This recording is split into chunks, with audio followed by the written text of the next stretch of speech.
Wherefore, Part 37. Orion Jenkins is a difficult client, and as a consequence, Alfred sometimes goes out for lunch with him. It pays to invest the extra time. This is all you need to know about their work connection, which is in most regards as dull and predictable as any other work-based relationship between people who are largely disinterested in each other. Orion Jenkins is pernickety and gets anxious about details and precise wordings and likes to imagine complicated, improbable scenarios in which everything goes wrong. This is why he has just asked what would happen in the eventuality of his falling asleep and never waking up again.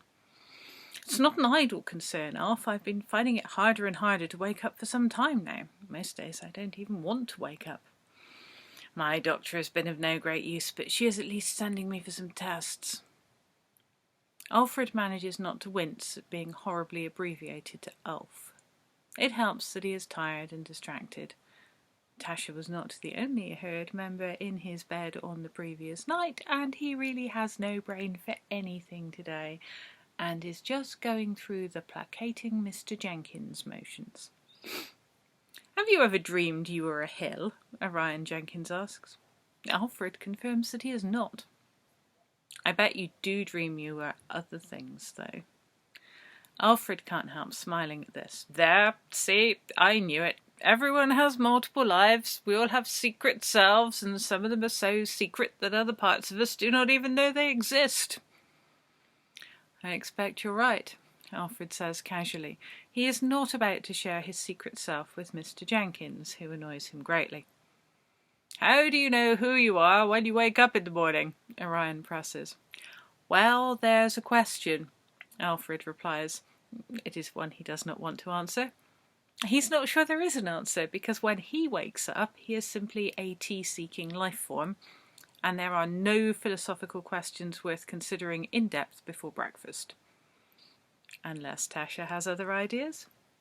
He tries to keep his face neutral while thinking about Tasha. Orion Jenkins is too self-involved to notice anyway. Why, when I crave simplicity, do I insist on making life so complicated for myself? Alfred smiles diplomatically and makes vague noises and reassures himself that it will all be over soon. What if all this is only real because I think it is? Orion Jenkins continues. He's not really asking questions. This is how he monologues. What if I close my eyes and the whole world changes? He closes his eyes. Alfred has low expectations about this as a dramatic effect, but then he feels the ground beneath him heave. Something untoward has happened, and Alfred isn't sure this is a coincidence. Reality bends to my will, says Orion. The evidence from outside the window is indeed of reality, or at least the pub car park, bending a bit. Alfred takes a deep breath, but enough that Orion Jenkins is tedious. Now he is tedious with some kind of magical power. This is an unusual development. Certainly I'll have to think about how it impacts on you as a client, Alfred says. It is a stock phrase of his and has helped him repeatedly in situations that required more thought than he could bring to bear at the time. Good, you do that, Jenkins says, not aware of how generic a response that was. He exhales loudly and opens his eyes, and the car park resumes its more normal flat appearance. This town bends at my command, says Jenkins. He thinks this is literally the case, because he can fall into these trance-like states that bend his surroundings. Along the edges of sleep and in moments of vanity, he knowingly bends the landscape and imagines that he could do anything he wants. As yet, Orion Jenkins has not tested the nature of his own powers. He does not know that the land bends because a part of him is a hill and too big for his human skin. He has not yet given thought to the kind of hill he might be. This is a shame, because he could do a lot more with this if it occurred to him. Sadly, Orion Jenkins is neither self-aware nor especially imaginative, which is a bit of a waste. But there we are. We can only lament the poor forward planning on the part of whoever it was that dreamed up Orion Jenkins into being in the first place. Alfred looks at his watch and thinks he will get away with leaving. I'll need another look at the paperwork, Jenkins says. This is almost inevitable, but Alfred always hopes for a better outcome.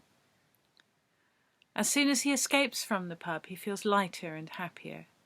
He notes the familiar flatness of the car park, but even so, the memory of why that matters is slipping away. Orion Jenkins, as a hill, is shy and prefers not to draw much attention. Most of his better qualities are to be found in his hill self and not his human self.